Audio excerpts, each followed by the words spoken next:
remercie le Rav Boshko d'avoir accepté notre invitation dans ce jour de Tisha B'Av.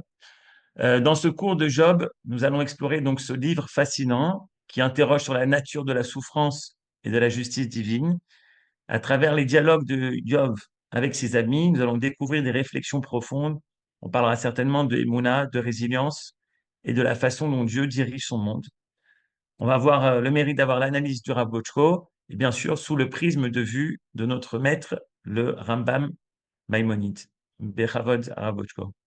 Je peux faire share. Je peux. Voilà.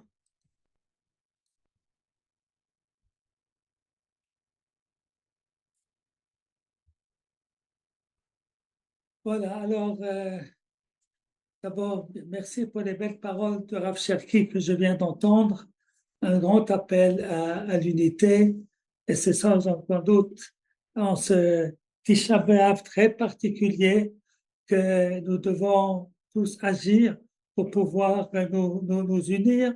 Et bien entendu, ce cours, comme tous les cours qui sont donnés actuellement, ils sont sous l'espoir de la libération de nos captifs et de la victoire de nos armées sur les ennemis qui veulent nous détruire. Alors, Amen. Rav Shabbat, Bochko, si vous pouvez un petit peu augmenter le texte. Merci. voilà, une seconde. C'est bon comme ça? Voilà, très bien. Toda Rabba, Bechavod. Voilà. Alors, vous savez que Tisha B'Av est un jour de tristesse et il y a plein de lois qui nous sont interdites. On n'a pas le droit de manger, de boire, etc. Et entre autres, on n'a pas le droit d'étudier la Torah. Alors, mais il y a un certain nombre de livres qu'on a le droit d'étudier, comme le Rav Cherki qui nous a parlé de Sinatrinam, de Segumarot, qui parle de la réparation que nous devons faire de cette faute de haine gratuite. Et parmi les livres que nous avons le droit d'étudier, il y a les livres de Job. Alors, le livre de Job est un livre difficile, très intéressant, et Maïmonide, dans le chapitre 23 du troisième livre du Guide des Égarés, on fait une synthèse extraordinaire. En un chapitre, il essaye de définir qu'est-ce que était Job à l'origine et quels étaient les arguments des amis de Job, des trois amis, ensuite un quatrième, ensuite Dieu qui intervient, et puis Job qui change qui change de dimension et qui voit les questions qu'il avait de manière tout à fait différente. Alors, c'est ce parcours que nous allons faire maintenant. On va le faire très, très, très rapidement parce que donc, voilà, c'est un livre de Job, c'est pas pour 35 minutes, mais on va essayer, grâce au Rambam, d'y voir un tout petit peu plus clair. Alors, l'histoire commence, vous la connaissez tous, de la tragédie qui attaque Job. Voici qu'un beau jour, Job était un homme riche, fortuné, il avait des enfants, il avait des serviteurs, il avait des biens extraordinaires, il avait des territoires, il avait tout tout ce que l'un homme peut rêver. Eh bien, un beau jour, eh bien, on vient et on raconte à Job qu'il y a une armée qui est venue et qui a pris ses serviteurs, qui ont été tués, et il est le seul qui est resté vivant. Et puis alors, il y a un autre, tout de suite, un autre qui vient et qui nous dit que le troupeau a été abattu euh, par. Euh, et ensuite encore, il vient les Kasdim, ce sont les ennemis, eh bien, qui ont pris les chameaux et ont pris tous les serviteurs qui se trouvaient avec. Et après que ces trois personnes ont parlé, eh bien, vient encore un quatrième messager.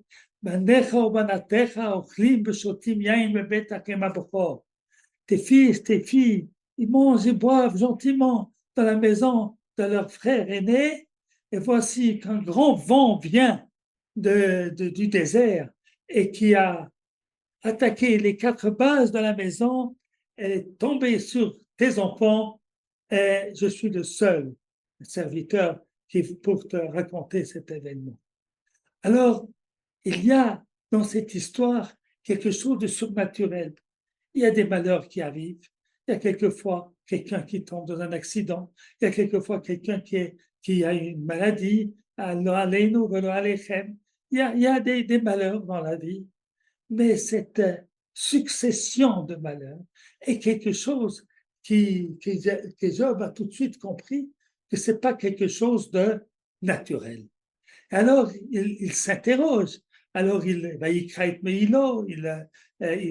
déchire son vêtement, et il tombe à terre. Et il va avoir une histoire très, très difficile. D'abord, il reste fidèle à Dieu. Et Dieu m'a donné des bons moments. Eh bien, maintenant, j'en ai des moins bons. Et je dois remercier au mal comme on remercie pour le bien, comme dit la Mishnah. Ensuite, Dieu, à l'intérieur du Satan, on ne va pas parler aujourd'hui du Satan, de cette histoire, parce que ça serait trop long. Eh bien, il dit non, non, non, Job n'est pas aussi juste que ce que tu le penses. C'est vrai que maintenant, tant que son corps n'est pas touché, tant qu'il ne souffre pas dans son corps, il te reste fidèle. Alors Dieu donne l'autorisation au Satan de frapper Job. Et Job souffre des souffrances terribles. Et à ce moment-là, finalement, Job, eh bien, il va, Kfirat Job. Job lui-même va devenir quelqu'un qui ne croit plus en Dieu. Et ce que dit Job ici, qu'importe après tout, j'ai apporté une traduction française, je veux dire, Dieu détruit l'innocent comme le coupable. Et s'il donnait au moins la mort, mais non, il rit des épreuves de l'innocent qu'il souffre l'homme. La terre est livrée aux mains de l'impie. Il voit la part des juges. Voilà. Alors, il y a ici, nous dit la Gemara, avec ces versets-là, Iov a été koffer. Il a nié Dieu. Et là, je vous apporte un texte de Rabbi Moshe ben Maimon, euh, excusez-moi, du Moré Nevuchim, dans lequel il nous dit, euh, alors il nous dit que Iov, ici, eh bien, il voit que Dieu ne fait pas de différence entre le juste et le méchant, parce que Dieu méprise l'homme. C'est que l'homme n'est pas important pour lui. Et il dit en plus qu'il n'y a pas d'espoir après la mort. C'est-à-dire que l'opinion d'Iov ici est l'une des opinions qui est très, très, très loin du judaïsme.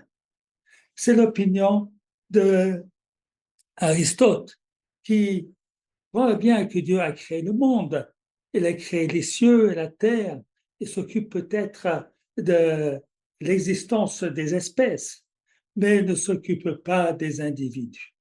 Et ça, c'est l'opinion d'Aristote. Il dit ici que ici, Iov, eh bien, il prend la dimension d'Aristote.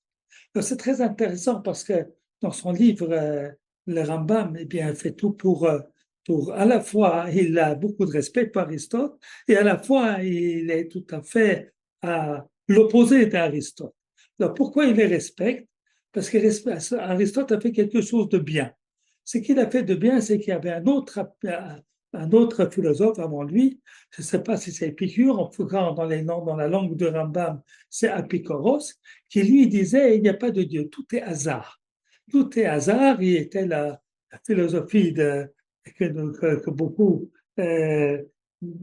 beaucoup disent aujourd'hui au nom de Darwin, eh bien c'était l'opinion de Apikoros. Et alors, Aristote a lutté. Il a dit non, non, non, c'est pas possible de dire une chose pareille. L'ordre du monde prouve qu'il y a un maître, un Dieu, et qui dirige tout cela. Mais il ne s'occupe pas des individus. L'homme ne l'intéresse pas. Et c'est vraiment ce qu'a dit ici, ce qu'a dit ici Iov. Alors voilà, le monde est dans les mains des méchants. Et il n'y a pas de Dieu qui s'occupe de ce qui se passe ici-bas. Alors ça, c'est Kfirat Iyov. Nous verrons à la suite qu'Iyov va faire tchouva. Et pourquoi il va faire tchouva? Alors le Rambam le met au début du chapitre, mais nous on va le citer à la fin du chapitre parce que dans l'ordre des choses, c'est comme ça que ça doit être. Alors ensuite, il y a donc Iyov a trois amis qui viennent le voir. Il y a Eliphaz, il y a Bildar, et puis il y a Sophar. Et après ces trois, que Dieu va critiquer parce qu'ils ont critiqué Iyov, il va y avoir Elihu. Et Elihu, eh bien, il va critiquer encore plus Iyov, mais Dieu va dire non, non, mais toi, tu es bien. Toi, ce que tu as dit, c'est bien. Il faut essayer de comprendre pourquoi. Alors, on va passer à l'opinion première, qui est celle de Eliphaz. Eliphaz dit la chose suivante, et le Rambam nous dit que ce n'est pas très loin de l'opinion de la Torah, c'est Kol Ra, c'est Korel Adam ou Biglal Khataav.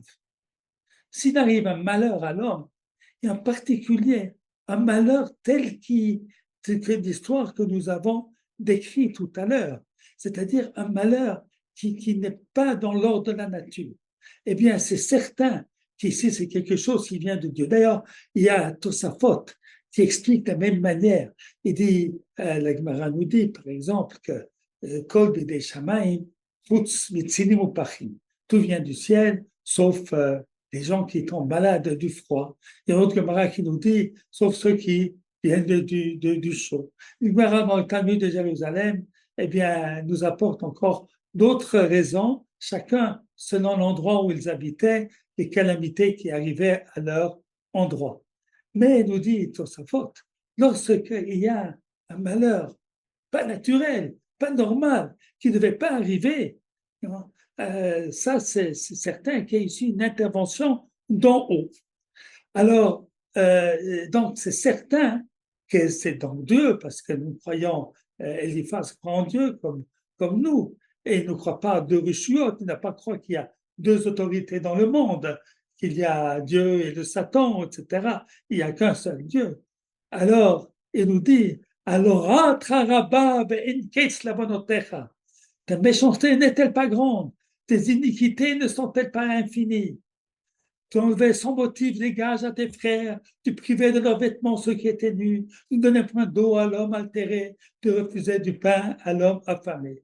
Alors ces paroles dites à Iyov, eh bien ça ne marche pas, parce qu'Iyov sait qu'il n'était pas comme cela. Non? Alors, va nous expliquer le Rambam,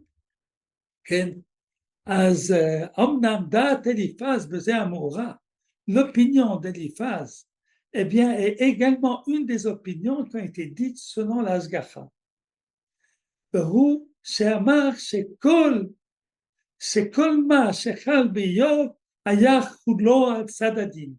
ce qui est arrivé à Job, eh bien, était méritant. Et alors, il nous dit, le Rambam, cette opinion n'est pas très loin de l'opinion de la Torah. Quelle est la différence? On essaiera de voir après, avec le petit temps qui nous est imparti. Alors, ולוסר אליפז מלאכת בזה הדרך, האמינו כי כל מה שישיג האדם שהוא במשפט. וחסכונותינו כולם ושנתחייב בעבורם העונש, תעלה ממנו השגתם. Alors, nous, on ne sait pas très bien quelles sont les fautes que nous avons, mais il est certain, donc, un petit peu ce qui t'arrive, Yob, ça doit te réveiller. Il y a une Gemara dans Baba Metzia qui nous parle de l'interdiction de faire souffrir une personne. Ça s'appelle Ona'at Dvarim, dire des paroles blessantes. Et la Gemara donne toutes sortes d'exemples de paroles blessantes qu'il ne faut pas dire. Il ne faut même pas entrer dans un magasin lorsqu'on n'a pas l'intention d'acheter, pour ne pas donner espoir au vendeur que l'on a l'intention d'acheter alors que ce n'est pas le cas. Ça, c'est Ona'at Dvarim. On fait une souffrance, ou on demande le prix d'un produit qu'on n'a pas l'intention d'acheter, ou on dit à un converti, souviens-toi de ce que mangeait ou ce que toi tu mangeais avant d'être converti. Eh bien, tout ça, ce sont des exemples d'Onat de Varim. Entre autres exemples, la Gemara nous dit, ce que les amis d'Iov ont dit à Iov, et de leur dire, mais enfin, tu n'es pas innocent. Si tu étais innocent, ces choses-là ne seraient pas arrivées. Alors, voilà la deuxième opinion qu'il y a sur l'Ashgacha. Il y avait la toute première, qui ne se trouve pas ici dans ce livre, qui est celle de dire que tout est hasard. Et la deuxième opinion était de dire que Dieu a créé le monde, mais il ne s'occupe pas de ce qui passe ici-bas. Et la troisième opinion, tout ce qui arrive à l'homme, ça lui est absolument mérité. Bildar Ashouchi, eh bien, c'est Torah Tagmoul. C'est sans aucun doute des souffrances, mais Dieu rendra. Ce sont on peut appeler dans la Gemara, on appelle ça parfois Isurim Shalava, des souffrances d'amour. Imzar V'yasharata. Si tu es effectivement droit, eh bien, Dieu finalement rendra le bonheur à ton innocente demeure. Ton ancienne prospérité semblera peu de choses. Celle qui était réservée sera bien plus grande. Okay? Alors, d'après le Rambam, c'est aussi une des opinions de certains sages islamistes que nous n'allons pas entrer dans ce détail. Pas un détail, c'est très important, mais on ne va pas en parler maintenant. Donc, la date, Bildad, Ashouchi, Ashela Yemunat Mourabagmo. Donc, ça, c'est les mots du Rambam que je vous apporte ici. Vezeshu Amar le Iyov, Sheilu Akorot Atsumot, Imatan Aki Benachachet, Sibatam Igdil Agmul. Alors, il nous dit, si tu es vraiment innocent, comme tu le dis, bien ces souffrances, c'est pour augmenter ta récompense. Peut-être dans ce monde-ci, peut-être dans le monde à venir. Voilà, et il rapporte le verset que nous avons cité. Alors, ça c'est donc aussi une des opinions sur la Hashgacha d'Akadosh Baruch Hu. Alors, voilà. Et maintenant, on va passer à celle de Tzofar Anahamati. Alors, une des opinions de l'islam, c'est de dire qu'il n'y a pas véritablement de liberté à l'homme, qu'il n'y a pas véritablement de Bchira Chofshit. Alors ça, pour le Rambam, c'est la chose la plus essentielle de savoir que l'homme est libre. L'homme est libre et il peut faire le bien et il peut faire le mal.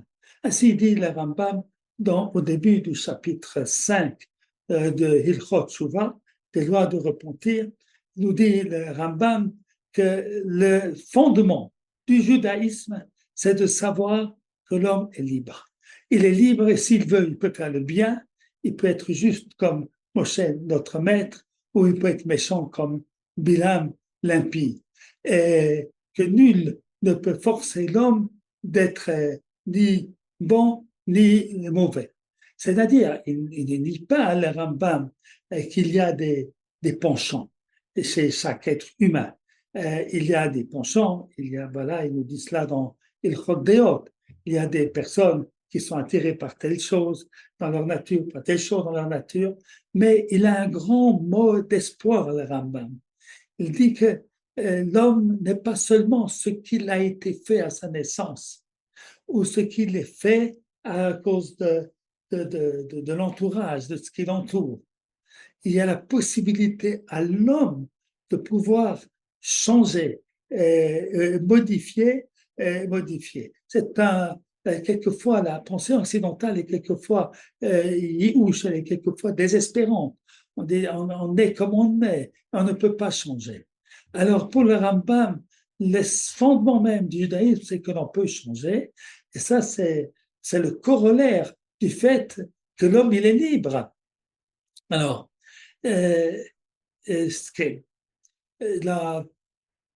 alors, il y a une opinion, c'est une opinion très, très islamiste, celle-ci, de dire, Stat Tzofar Anamati, l'opinion de Tzofar, de Nahamat, on va lire le verset tout à l'heure, Udat Misheroe Shakol Nimshach Leratzon Livan. que tout dépend de la volonté du Tout-Puissant. Donc on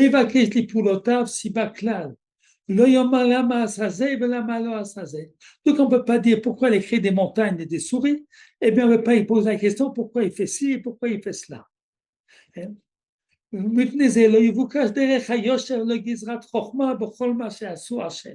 On ne cherche pas à savoir si c'est juste, si c'est pas juste.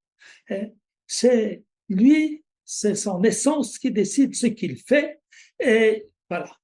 Et alors ça, c'est ce que nous dit ici, comment est-ce qu'il s'appelle, Sofar Anamati.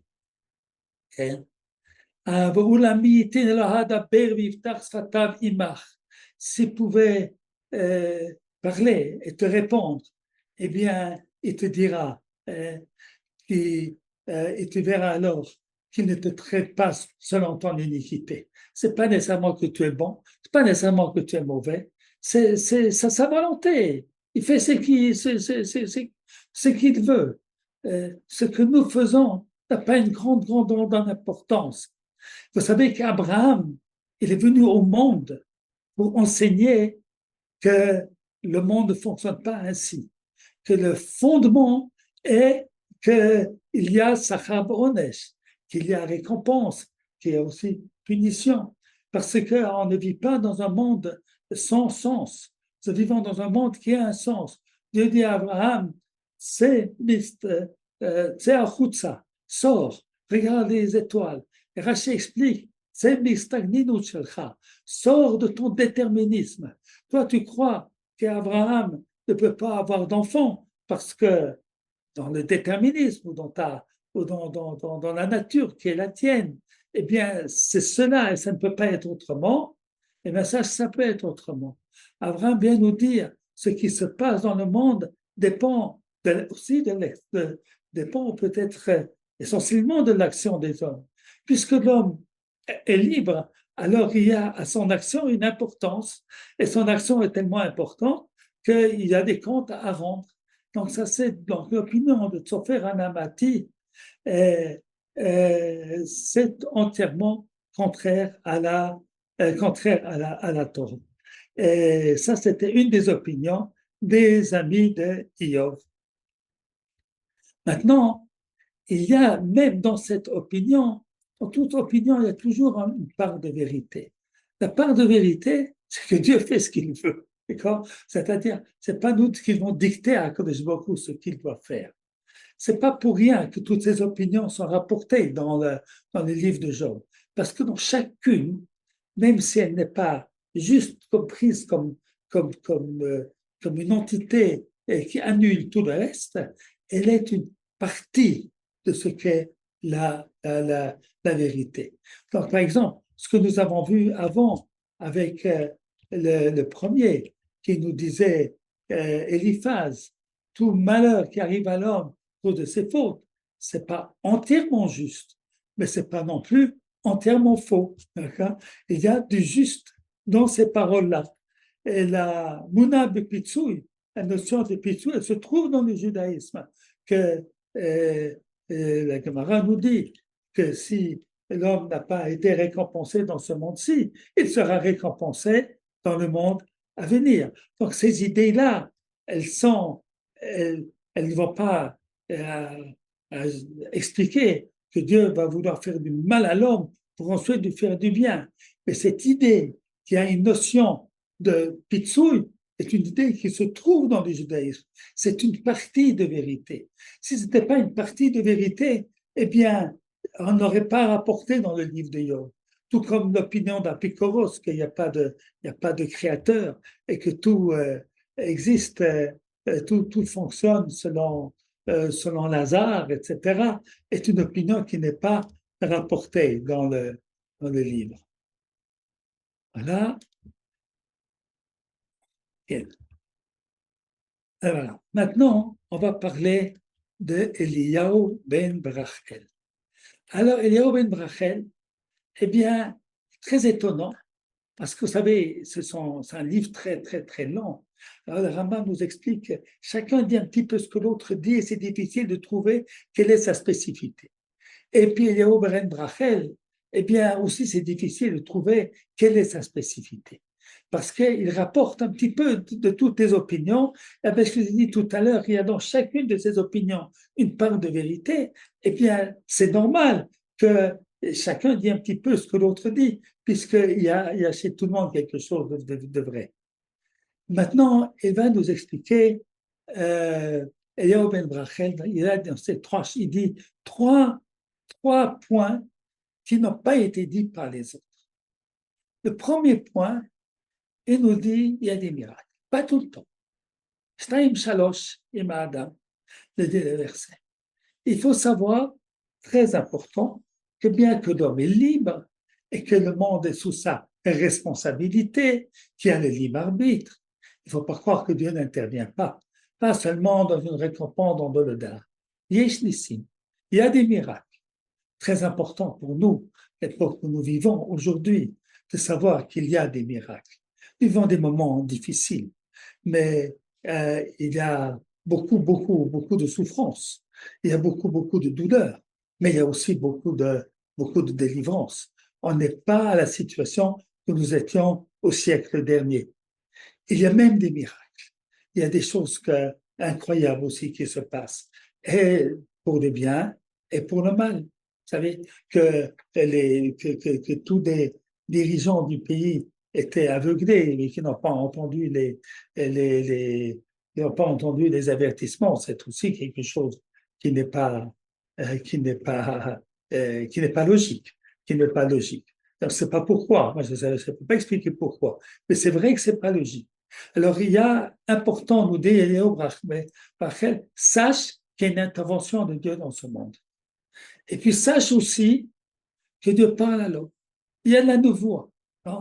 Donc, ça, Eliyahu Ben Rachel est considéré comme celui des amis qui est caché. Alors, il dit un enseignement très, très, très important. Dieu nous parle. Il peut nous parler par une prophétie, il peut aussi nous parler par des événements. Donc, euh, il y a une présence de Dieu et par des miracles, et par sa parole, et par sa parole. Et puis, troisième point, il nous dit, et ça c'est le point le plus difficile à comprendre, mais qui est sans aucun doute le plus important, nous parlons d'Ashgacha. Nous disons des mots qui sont des mots humains. Comme vous savez, il y a le personnel d'un jardin d'enfants, les jardinières d'enfants, et les mashgicha, elles surveillent les enfants. Hein. Alors Dieu, il surveille le monde, le même mot. Nous savons des choses, Dieu sait. Alors non, nous dit, euh, nous dit, non. La connaissance de Dieu n'est pas notre connaissance. L'ashgacha de Dieu n'est pas notre ashgacha. Nous sommes des hommes, nous utilisons des mots qui nous concernent nous, mais qui en vérité, c'est quelque chose de tout à fait autre. Une vision tout à fait différente, elle est plus globale. C'est-à-dire que quelque part, on sait qu'il y a justice, on sait qu'il y a tout ce qui a été dit jusqu'à maintenant, on ne sait pas vraiment comment. On ne peut pas tout comprendre. Savoir qu'on ne peut pas tout comprendre est déjà une compréhension très importante. Et puis ensuite, pour comprendre que Brachel est cachère, il faut remettre cela avec les idées qu'a dit le Rambam au début de son chapitre. Au début de son chapitre, il nous explique pourquoi Iov est devenu impie, et puis à la fin du livre, après que Dieu va lui parler, il devient cachère. Parce que vous savez, la Gemara dit, pourquoi on ne condamne pas Iov? Alors la Gemara nous explique, parce que quelqu'un qui devient impie parce qu'il souffre, ne peut pas lui en vouloir. Alors, la Gemara nous enseigne que Hanan et Michel Vazaria, qui sont sacrifiés dans le feu pour ne pas être idolâtres, si on les avait torturés, eh bien, ce serait prosterné devant l'idole, devant la souffrance physique, eh bien, est quelque chose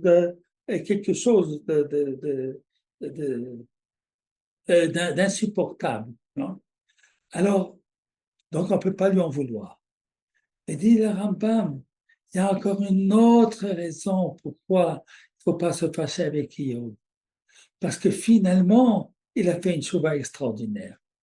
Alors, il explique que la faute qu'il a fauté au début, c'est pas parce qu'il a fauté, c'est parce qu'il avait une méconnaissance fondamentale de ce qu'est le bien pour l'homme et ce qu'est le mal pour l'homme. Alors ici, je vais lire dans le texte même ce que dit le Rambam, et c'est, voilà, peut-être qu'on va le lire en français, c'est peut-être mieux. Ce n'était là qu'une opinion qui surgit de prime abord, surtout chez un homme frappé de malheur, intimement convaincu de son innocence. Il était convaincu d'être innocent, alors il a des grandes souffrances, alors il ne peut pas dire autre chose qu'il y a de l'injustice. Donc, par conséquent, que Dieu ne s'occupe pas de son monde. Cependant, celui-ci, c'est-à-dire Iyov, ne proférait tous ses discours que tant qu'il était dans l'ignorance et qu'il ne connaissait Dieu que par tradition, comme le connaît la foule des hommes religieux. Il n'avait pas réfléchi. Ce n'était pas une véritable connaissance de la relation entre Dieu et l'homme. Mais dès qu'il eut de Dieu une connaissance certaine, alors il reconnut que la vraie félicité, qui consiste dans les connaissances de Dieu, est réservée à tous ceux qui le connaissent, et qu'aucune de ces camilités ne saurait le troubler chez l'homme. Regardez, on va lire un petit peu en hébreu parce que c'est plus joli. Omnam, Aya Iyov Medabe, she'elu she'achshavu aslachot hem atachlit. Ceux qui pensent que le but, la finalité de l'homme, c'est la réussite, avoir beaucoup d'argent, c'est d'être célèbre, d'avoir beaucoup d'enfants, dans le sens beaucoup d'enfants comme chez Aman Aracha, que ces enfants, c'était pas pour servir à Kodesh Baruch Hu, c'était pour qu'il continue voilà. Mais c'était pour montrer qu'il est puissant. Il a une grande famille, il a beaucoup d'argent, il est très riche, il est très puissant. Hein. Alors, que la santé, Rocher, la richesse, les enfants, Kol עוד שהיה יודע השם דרך אגדה וסיפור, לא על דרך האיור. Ce qu'on lui avait raconté, la tradition, ce qu'on avait dit ses maîtres. לפני זה היה במבוכה ההם, במאמרים ההם. C'est pour ça qu'il était c'est pour ça qu'il a posé des questions, parce qu'il n'a pas compris. Maintenant, il comprend que finalement, qu'est-ce qui est le but de l'homme? C'est de connaître Dieu, c'est de faire sa volonté, c'est d'aider les autres, c'est de faire les mitzvot. Alors, quelqu'un qui a fait son devoir dans ce monde, même s'il n'est pas riche, il est très riche. Ezeu Hashir, sa mère Bechelko, est riche, celui qui est content de son sort, c'est-à-dire qu'il est content de son sort parce qu'il sait qu'il a fait son rôle dans ce monde. Non? Alors, si le but de la vie, c'est d'être riche, alors celui qui est pauvre, eh bien, il dit, qu'est-ce qui m'a fait le monde, je suis pauvre. Et celui qui comprend que le but de sa vie, c'est autre chose que la richesse et les gloires qui sont passagères, mais c'est de faire le bien dans ce monde, eh bien, toute la vision, elle est tout à fait, elle est tout à fait différente. C'est pourquoi il tomba dans tous ces égarements. Les questions qu'il a posées étaient des bonnes questions lorsqu'il pensait que le bien, c'est la richesse, que le bien, c'est la gloire. Mais dès qu'il comprend que c'est pas ça le bien, c'est pas ça l'essentiel, alors il fait tchouva. Il dit à Dieu, je t'en veux pas. Et voilà, je te remercie pour ce que j'ai pu faire jusqu'à ce jour. Maintenant, et voilà, on va terminer, mais on va juste dire, finalement, Job lui-même, il va retrouver chez cette famille. Hein. Peut-être que fondamentalement, Job n'était pas Rabbi Akiva, que Job n'était pas Abraham Avinu. Job était finalement dans sa personne, même si intellectuellement il a compris que ce qu'il pensait au début n'était pas étant la bonne pensée, eh bien, finalement, comme c'est là qu'il était, c'est ça qu'il a finalement reçu. Maintenant, j'aimerais encore dire, si j'ai encore une petite minute, qu'il y a une grande différence entre ce qui doit se passer pour l'individu et ce qui se passe pour la collectivité. Tous on parle ici dans ce que nous avons eu aujourd'hui, dans la notion du bien et du mal, c'est des choses qui ont été dites ici sur le plan de l'individu. La collectivité d'Israël, eh bien, son activité essentielle est dans ce monde-ci, est de faire le bien, de faire une société qui soit une société qui soit basée sur ce que nos prophètes nous ont enseigné, de faire le tov. Et que finalement, dans ce monde-ci, Dieu nous a promis que si nous allons aller collectivement, eh bien, il y a aussi la bracha collectivement pour le peuple d'Israël. On termine avec une tfila à Kodesh Baruch Hu, qu'il cesse nos souffrances, parce qu'on n'est pas dans le madriga que le Rambam nous a demandé. Et nous voulons vivre bien, nous voulons que nos amis soient libérés très rapidement. Nous voulons que nos malades soient guéris très rapidement et qu'il y ait Parnassa pour tous et qu'Akadosh Baruch Hu nous amène la délivrance ici-bas. Toda Rabba à tous et que ce soit un dernier Tisha B'Av.